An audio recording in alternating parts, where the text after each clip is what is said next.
The waiter set down 11 perfectly seared filet mignons around our family's private dining room table, each one pre-ordered weeks in advance by my mother for the occasion of my father's 70th birthday.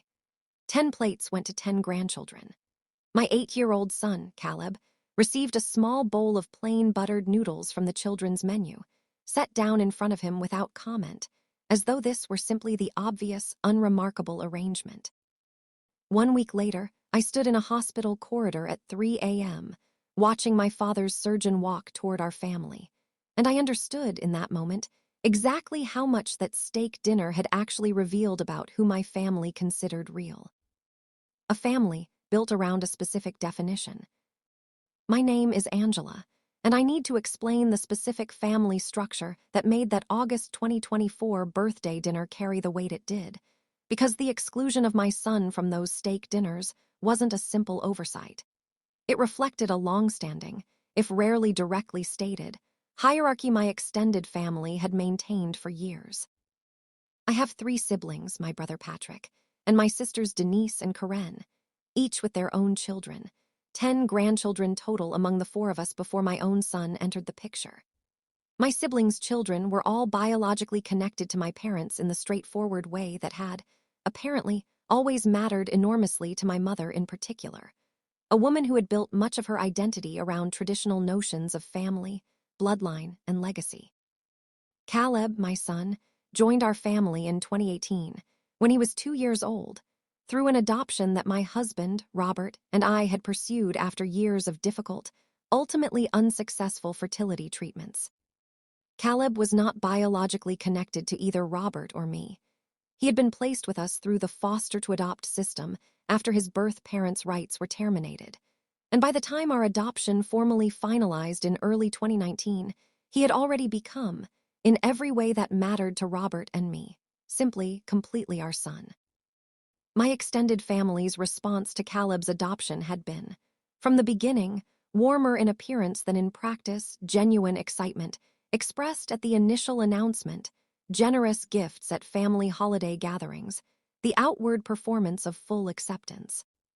But I had noticed, across the 6 years since, a persistent, quieter pattern of subtle distinction, small moments that individually might each be explained away, but that, accumulated across years, painted a considerably less generous picture than my family's outward welcome had initially suggested. The small distinctions I'd absorbed over the years. I want to catalog some of these earlier moments, because I think they matter for understanding why the steak dinner incident, while genuinely significant on its own terms, also represented the culmination of a pattern I had been quietly absorbing, and I now recognize, minimizing for years.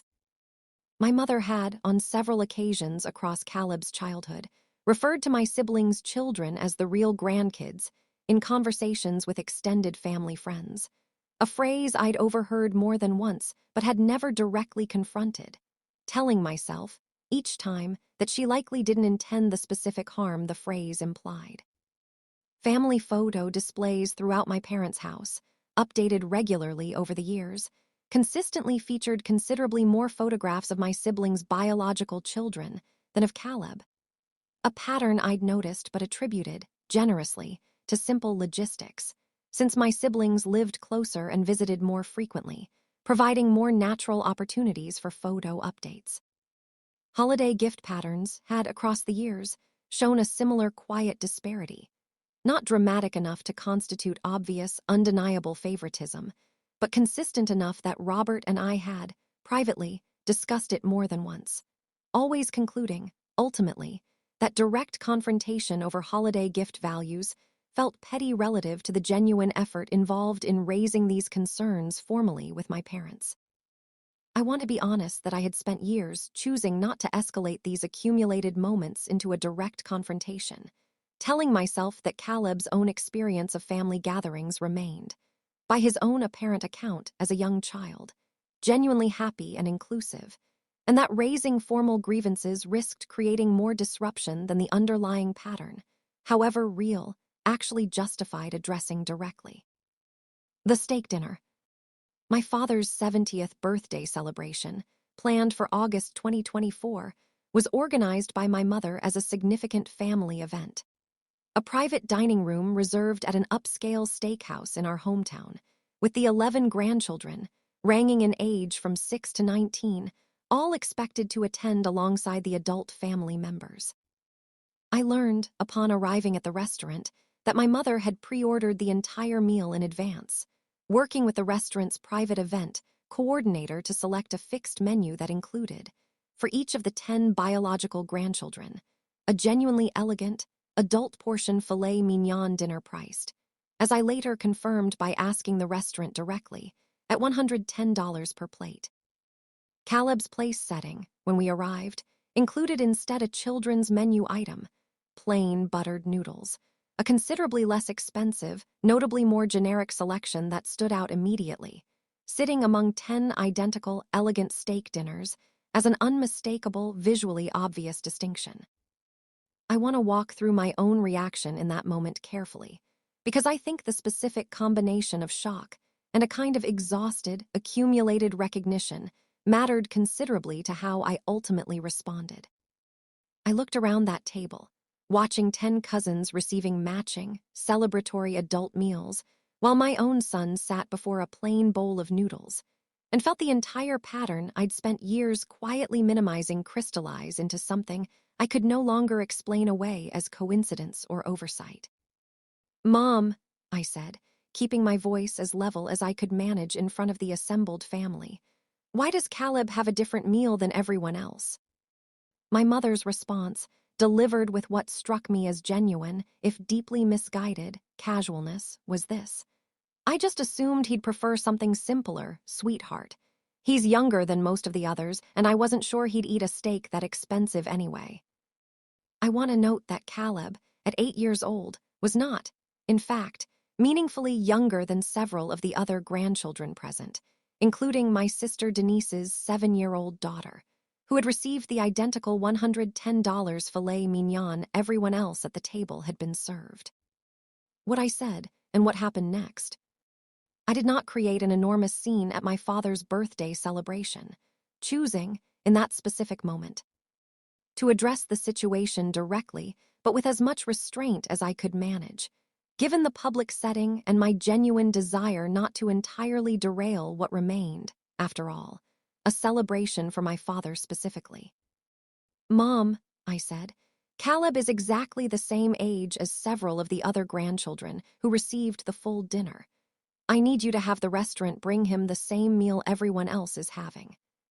My mother, visibly uncomfortable at being addressed directly on this point in front of the assembled family, nonetheless agreed, flagging down our server to request an additional filet mignon for Caleb, which arrived roughly 15 minutes later, considerably after everyone else had already begun eating.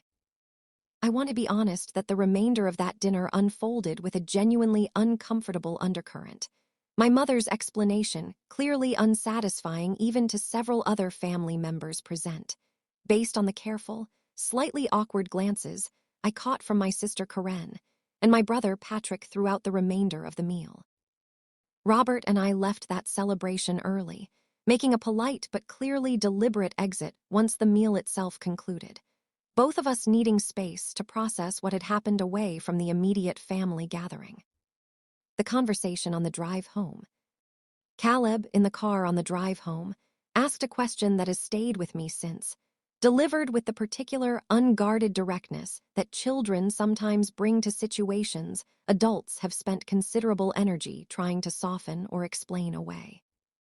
"Why did Grandma think I wanted noodles instead of what everyone else got?" he asked.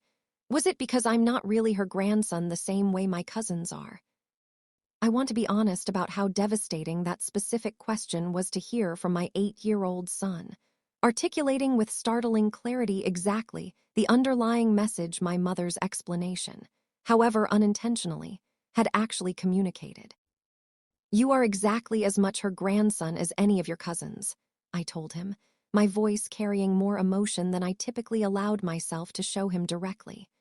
"What happened tonight was wrong, and it wasn't about you at all. It was about a mistake Grandma made, and I made sure it got fixed." Robert and I discussed, at length, over the following days, how directly and formally to address the pattern with my parents. A conversation we were still actively working through, without full resolution, when circumstances intervened in a way none of us could have anticipated. 1 week later. Exactly 1 week after that birthday dinner, my father suffered a serious cardiac event, a significant heart attack that occurred while he was alone at home, discovered only when my mother returned from a grocery run to find him unconscious on their kitchen floor. He was rushed to the same regional medical center, where, coincidentally, I happened to know several members of the cardiac care team through my own professional work as a hospital administrator. A coincidence that would prove significant to how the following, genuinely frightening days unfolded. My father's condition, in the initial hours following his arrival, was critical, significant cardiac damage requiring immediate intervention, with his surgical team indicating, in the early hours of that crisis, that his prognosis remained genuinely uncertain. What Caleb did. I want to walk through what happened over the following week carefully, because it produced, in ways none of us anticipated, a genuine reckoning with exactly the pattern that steak dinner had revealed just 7 days earlier. Caleb, upon learning that his grandfather was seriously ill, asked, repeatedly and with obvious genuine distress, to visit the hospital. A request Robert, and I initially hesitated to grant, uncertain whether an 8-year-old should be exposed to the genuinely frightening environment of a cardiac ICU, particularly given the complicated family dynamics that had unfolded just the previous week. We ultimately agreed, on the second day of my father's hospitalization, to bring Caleb for a brief, carefully managed visit, once my father's condition had stabilized enough to allow limited visitors. What followed was, by every account of family members present, one of the more genuinely moving moments of that difficult week. Caleb approached my father's hospital bed, still connected to various monitoring equipment, and without any prompting from Robert or me, took my father's hand and said, simply and directly, "I made you a card, Grandpa, and I've been asking Mom every single day if I could come see you, because I wanted you to know I love you no matter what happened at your birthday dinner." My father, according to my mother's later account, had tears in his eyes throughout this entire exchange. The specific, unguarded generosity of his 8-year-old grandson's love arriving, pointedly, in exactly the aftermath of a moment where that same grandson had been treated as somehow less deserving of ordinary, unremarkable inclusion. My mother's reckoning. My mother, sitting at my father's bedside throughout that difficult week, found herself, by her own later account, confronting the steak dinner incident with a clarity she hadn't previously allowed herself. Watching Caleb's unguarded devotion to a grandfather who had, just 1 week earlier, been served a bowl of plain noodles while his cousins received an elegant, celebratory meal. She called me on the 4th day of my father's hospitalization, once his condition had improved enough that the immediate crisis had genuinely passed, in a conversation that became, unexpectedly, one of the more honest exchanges we'd had in years. "I've been sitting with your father in that hospital room," she told me, watching Caleb's card taped up on the wall beside his bed, the one where he drew the whole family together, and I keep thinking about that dinner. I told myself in the moment that ordering him something simpler was just a practical assumption about a younger child's preferences. But sitting here now, watching how genuinely, uncomplicatedly he loves your father, I don't think that explanation actually holds up to real scrutiny. I think I've been carrying some quiet, unexamined distinction in my head for years, about which grandchildren feel fully, completely mine, and I think that distinction showed itself very clearly at that dinner, in a way I'm genuinely ashamed of now. I want to be honest that I appreciated this admission considerably, while also recognizing that a single moment of clarity, however genuine, catalyzed by a genuine family health crisis, didn't automatically resolve years of accumulated pattern on its own. "I need this to actually change, Mom," I told her, echoing words I'd used in difficult conversations with other family members in different contexts over the years. "Not just because Dad's illness has made you emotional this week, but going forward. Consistently, in how you treat Caleb at every single family gathering from here on." My father's own response. My father, once he had recovered sufficiently to have a fuller conversation about what had happened during his hospitalization, addressed the steak dinner directly himself, in a conversation that took place several weeks later, once he'd returned home and continued his recovery. "Your mother told me what happened at my birthday dinner," he said. "I was too distracted with hosting duties that night to notice it happening in real time, but I've thought about it considerably since, especially watching Caleb show up for me so completely this past week, without a single moment of hesitation or resentment about how he'd been treated just days earlier." He paused, and when he continued, his voice carried a directness I appreciated. "I want you to know, clearly, that Caleb is my grandson in every single way that matters to me, and I intend to make sure that's reflected consistently going forward, not just in some emotional aftermath of a health scare, but in how this family actually treats him at every gathering from here on." What actually changed? I want to be honest about the specific, sustained changes that followed, rather than offering an artificially tidy resolution to a pattern that had accumulated across 6 years. My parents made a deliberate, visible effort at subsequent family gatherings over the following year to ensure Caleb's treatment matched his cousins in every observable respect: matching gifts, matching attention, matching inclusion in family photographs and traditions. My mother, notably, began actively correcting other extended family members when she overheard language distinguishing biological from adopted grandchildren, a small but meaningful shift from her own previous, occasional use of exactly that kind of distinguishing language.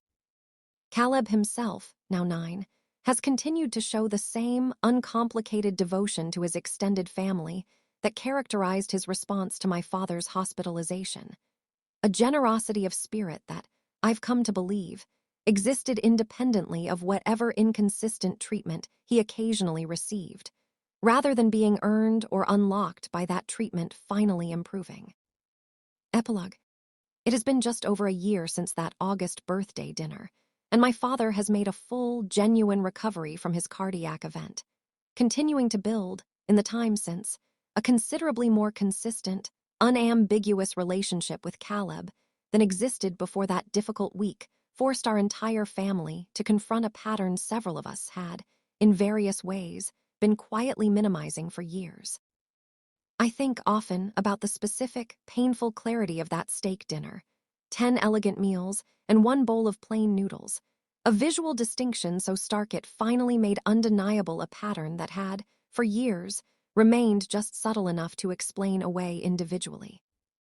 I think, too, about the almost unbearable irony of what followed just 1 week later: my son's unguarded, complete love for a grandfather who had, days earlier, been complicit, even if only through inattention, in a moment that quietly told that same grandson he mattered somehow less.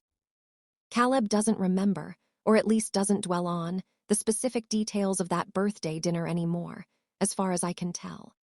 What he remembers, and what he'll hopefully carry forward, is that he showed up completely, without hesitation or resentment, for a grandfather in crisis, and that his family, eventually, if imperfectly and only after real prompting, finally showed up completely for him in return.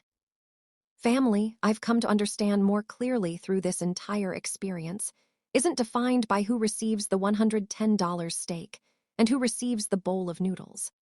It's defined, in the end, by who shows up in the hospital corridor at 3 a.m., holding your hand without a single moment of hesitation about whether that hand fully belongs there. My son taught our entire family that lesson, at 9 years old, more clearly than any of the adults around him ever managed to teach it themselves. At the end,